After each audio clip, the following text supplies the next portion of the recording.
सुन रहे हैं गरुड़, और गरुड़ जी ने फिर प्रश्न किया कि फिर गुरु ने क्या किया? आपका गुरु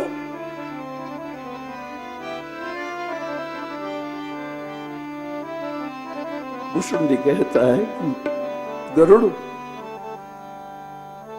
मेरा गुरु बहुत राजी हुआ, बहुत प्रसन्न हुआ मेरा सदगुरु ये सब सुनकर।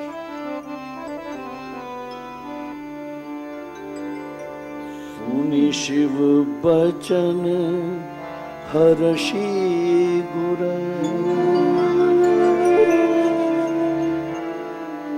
एवमस्तु इति भाखी। मुझे घूम घूम कर यही कहना है बस आप सबको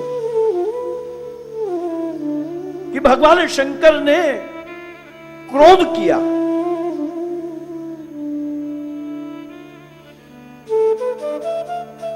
और सदगुरु ने कहा कि यही कर हो ही परम कल्याणा, सोई करहूं अब कृपा निधाना। शिव, इसका परम कल्याण हो ऐसा कुछ करो। तो आकाशवाणी क्या बोली? शिव क्या बोले आकाशवाणी के रूप में? शिव ने कहा एवमस्तु, ऐसा ही हो। गुरु यदि कुछ कहता है, गुरु यदि आपके लिए कुछ मांगने लगे, तो परमात्मा का एवमस्तु आता है। और परमात्मा शिव ने इतने वरदान भुषुंडी को दिए, और उन वरदानों को सुनने के बाद भुषुंडी का गुरु कहता है शिव के बाद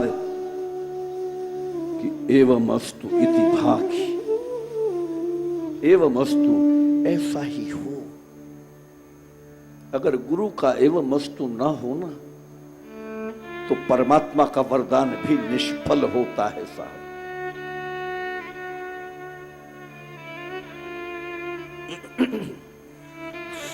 गरुड़ जी ने पूछा कि एवमस्तु के बाद फिर क्या हुआ है? फिर गुरु ने क्या किया?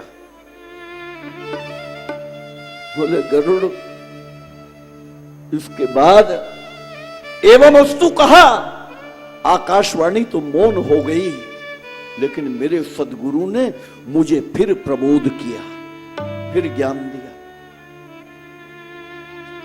गुरु जी ने कहा कि फिर ज्ञान दिया। गुरु नित मोहि प्रबोध, गुरु तो पहले से ही ज्ञान दे रहे थे। दुखित देखी आचरण मम। और अब जब भगवान शंकर ने इतने वरदान दे दिए, इसके बाद भी गुरु ने ज्ञान दिया। बोले हाँ गुरु, मेरा गुरु सोचता था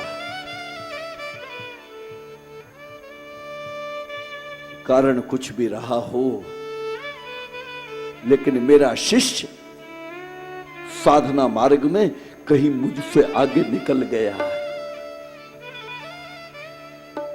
यह है गुरु। गुरु को लगता है कि मेरा ज्ञान तो मेरा शरीर जैसे ही छूटेगा वैसे ही पूरा हो जाएगा, मेरा ज्ञान मेरे साथ ही चला जाएगा। लेकिन इसके पास, इसे तो वरदान मिल गया कि कवनेहु जन्म मिटे ही नहीं ज्ञाना। इसका ज्ञान तो अमर रहेगा, प्रत्येक जन्म में रहेगा। इसलिए मेरे गुरु के पास जो गुप्त ज्ञान था, जो अभी तक बचा कर रखा था, जो वो ब्रह्म विद्या थी, मेरा गुरु चाहता था कि उसका वो ज्ञान भी अमर हो जाए। इसलिए मेरे गुरु ने वो ज्ञान भी मुझे दे दिया, मेरे भीतर रख दिया, खाली हो गया साहब।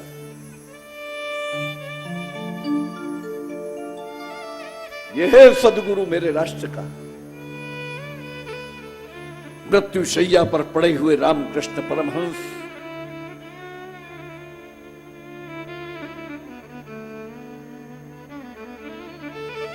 नरेंद्र को कहते हैं कि नरेंद्र, जो कुछ भी मेरे पास था वो मैंने सब तुझ पर लुटा दिया है। नरेंद्र देख देख, मैं खाली होकर जा रहा हूं।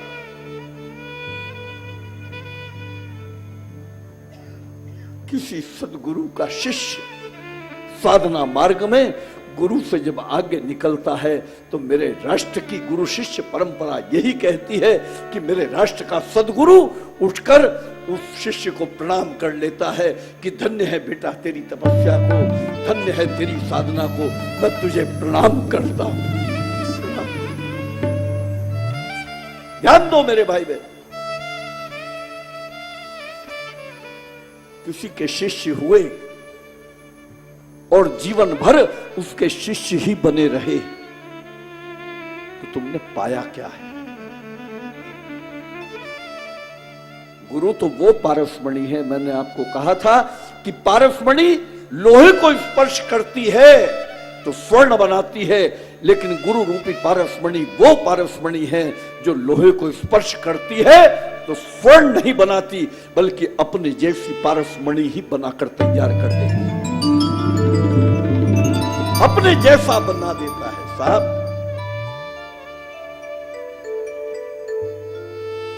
खाली हो गया भुषुंडी का गुरु,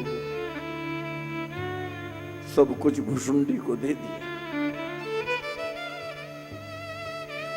गरुड़ जी ने पूछा फिर गुरु कहां गया? कहा गुरु भगवान शंकर के चरणों को अपने हृदय में रखकर घर चले गए। गरुड़ जी ने फिर कहा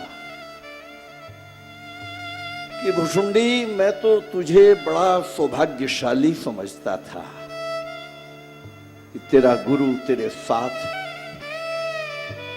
तेरे गुरु ने तेरे लिए परमात्मा से इतनी बहस की, इतनी जिद की। लेकिन भुषुंडी सच कहूं, तू इस कथा का समापन कर रहा है तब मुझे ऐसा लगता है कि भुषुंडी तू तो अभागा था और अभागा ही रहा। बोले क्यों? बोले तेरा गुरु तुझे छोड़कर अपने घर चला गया, इससे तो तू नरक में चला जाता। भुषुंडी तेरा गुरु तेरे साथ रहता। भुषुंडी ने कहा कि गरुड़ तू अभी भी समझा नहीं।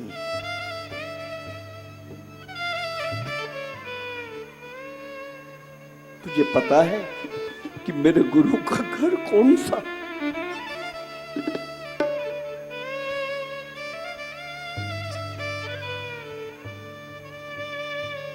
बोले मेरे गुरु ने क्या किया तुझे पता नहीं है?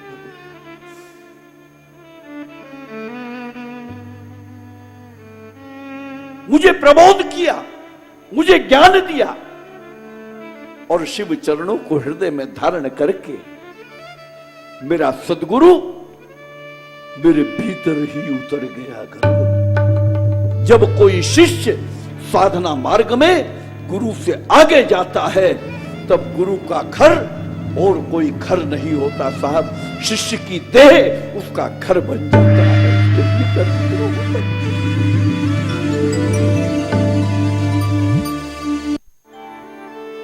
गुरु भीतर उतर गया, फिर आपने क्या किया?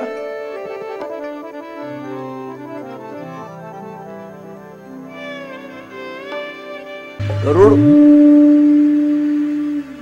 मैं विंध्याचल चला गया। उज्जैनी से मैं विंध्याचल गया। गरुड़ जी ने पूछा कि क्यों? गुरु जी ने कहा था विंध्याचल जाना। बोले नहीं, मुझे महाकाल ने प्रेरणा दी कि तुम विंध्याचल जाओ। विंध्याचल क्यों गए? एक बार विंध्याचल ने अपना विस्तार किया, मैं उस कथा में नहीं जाऊं। विंध्याचल कुछ नाराज हुए और विंध्याचल ने अपना विस्तार किया। और आकाश तक विंध्याचल चले गए और सूर्य की गति, चंद्र की गति और पवन की गति सब रुक गई। हाहाकार मचा जगत में।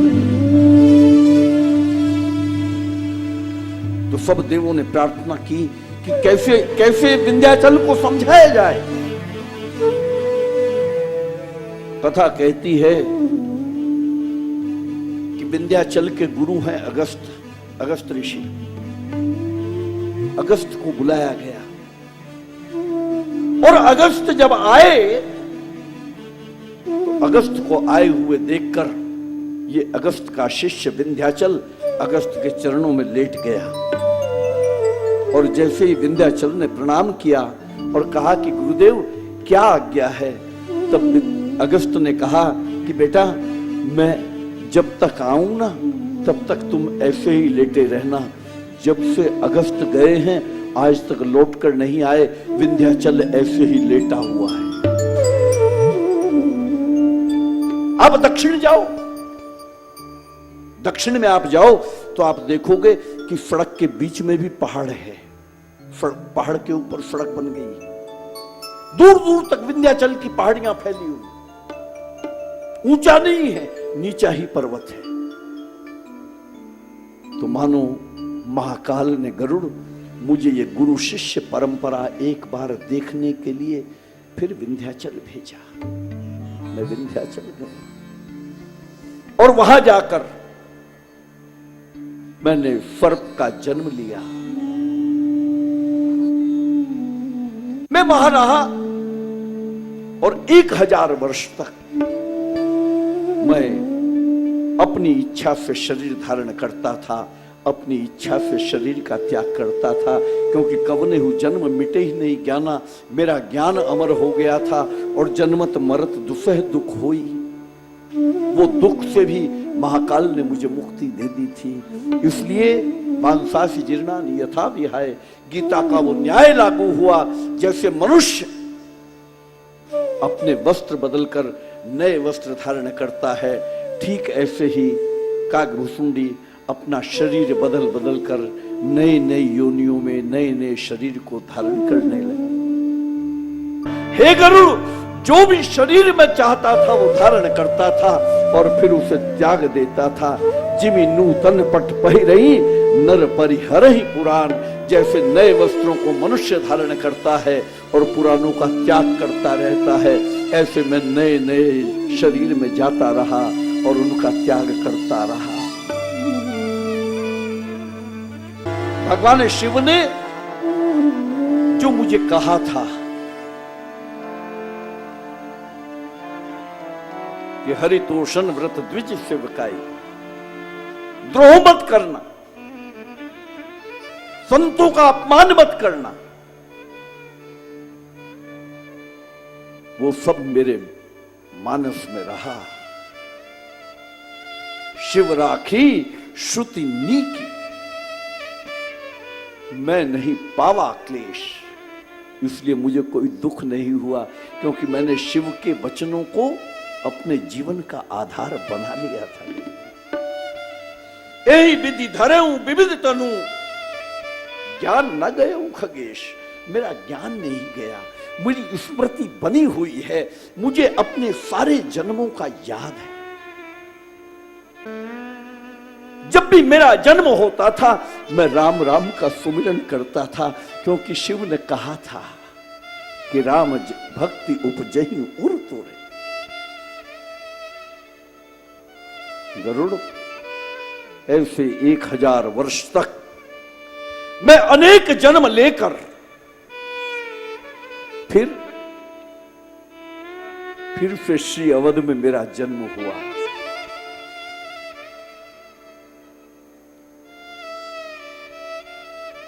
श्री अवध में जन्म हुआ मेरा, और अब जब जन्म हुआ तो मैं शूद्र शरीर में नहीं था गरुड़, मैं ब्राह्मण हो गया था। मेरा शरीर ब्राह्मण का था। यह है उज्जैन की भूमि मेरे भाई बहन, जो हमें संस्कारित करती है। कहीं हमारे जीवन की दीनता, मलिनता, दरिद्रता और दुख, इस सब का समापन यदि हो सकता है विश्व में कहीं, तो वो केवल और केवल ये महाकाल की भूमि है जो हमें इन चारों उससे मुक्ति दिलाती है, जो हमारे शुद्धत्व का भी हरण करती है।